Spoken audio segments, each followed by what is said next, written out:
بسم الله الرحمن الرحيم والنازعات غرقا والناشطات نشطا والسابحات سبحا فالسابقات سبقا فالمدبرات أمرا يوم ترجف الراجفة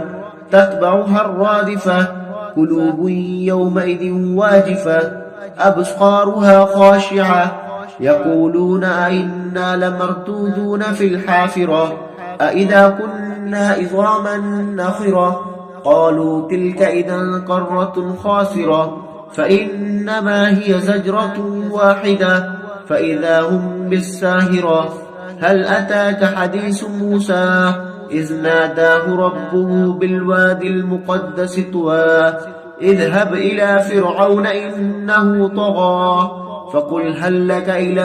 أن تزكى وأهديك إلى ربك فتخشى فأراه الآية الكبرى فكذب وأسقى ثم أدبر يسعى فحشر فنادى فقال أنا ربكم الأعلى فأخذه الله نكال الآخرة والأولى إن في ذلك لعبرة لمن يخشى أأنتم أشد خلقا أم السماء بناها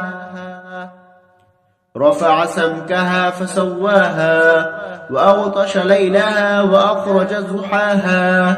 والأرض بعد ذلك دحاها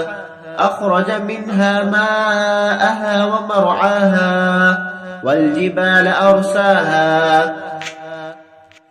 متاعا لكم ولأنعامكم فإذا جاءت الطامة الكبرى يوم يتذكر الإنسان ما سعى وبرزت الجحيم لمن يرى فأما من طغى وآثر الحياة الدنيا فإن الجحيم هي المأوى وأما من خاف مقام ربه ونهى النفس عن الهوى فإن الجنة هي المأوى يسألونك عن الساعة أيان مرساها